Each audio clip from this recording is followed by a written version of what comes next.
In 2023, an airline's engineering team pulled a single part off the shelf and did something unusual.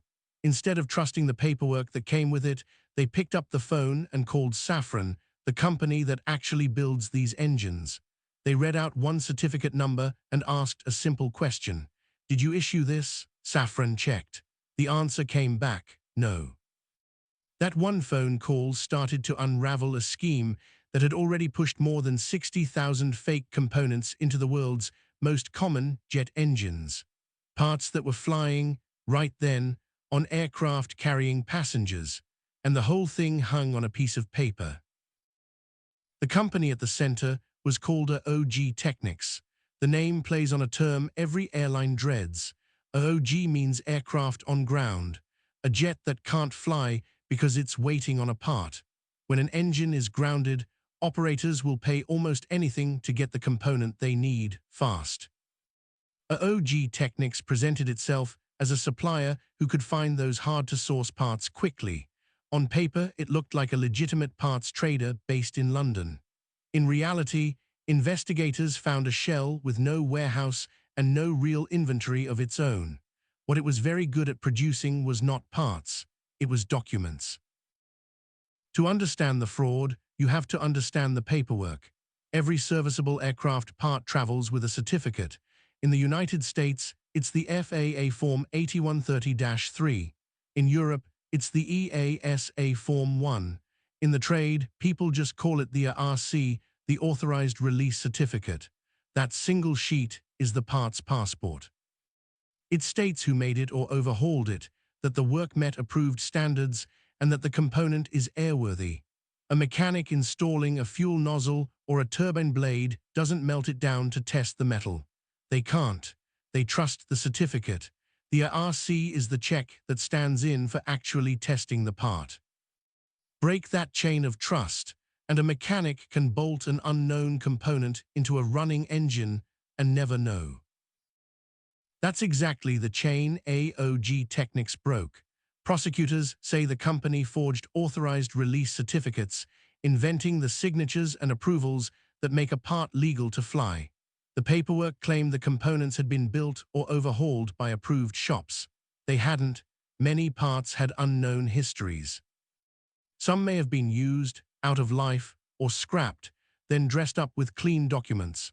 The forgeries mostly covered parts for the CFM56, the engine that hangs under the Boeing 737 and the Airbus A320. It is the best-selling jet engine in history. In total, the operation moved more than 60,000 parts, with a value of around $9.3 million, or roughly £6.9 million.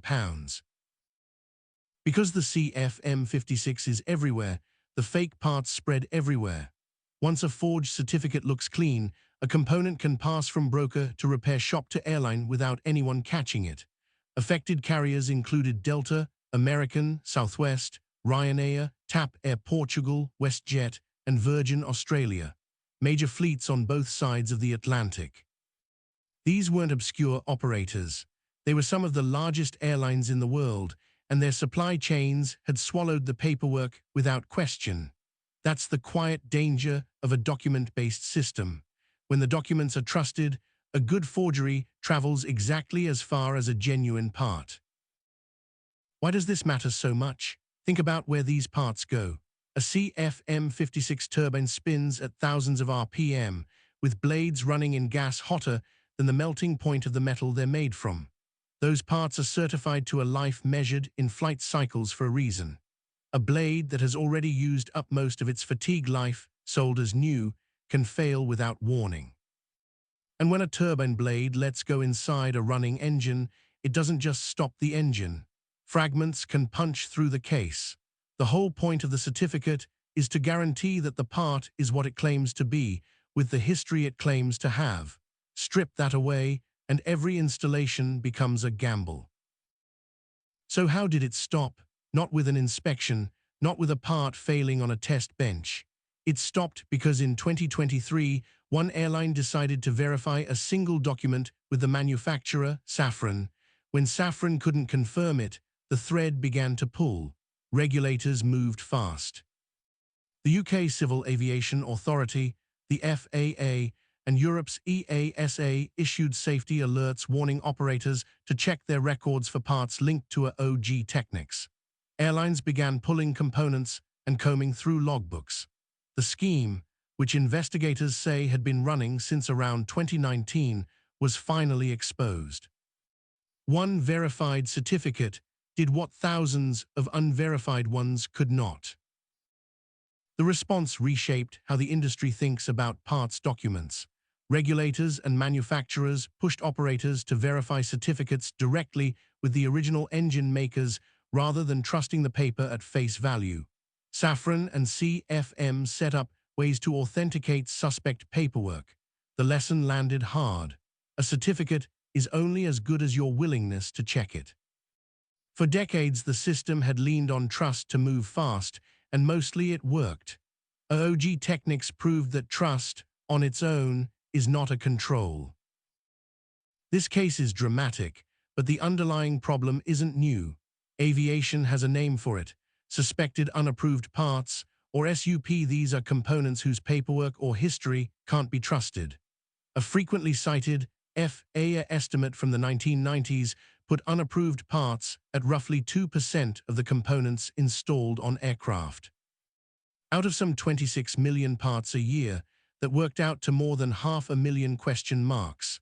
The FAA runs a dedicated suspected unapproved parts program to track and investigate them, and its records link more than 170 documented incidents to parts of doubtful origin. Most never reach a headline. They're caught in exactly the kind of records check that AOG Technics was betting nobody would bother to run.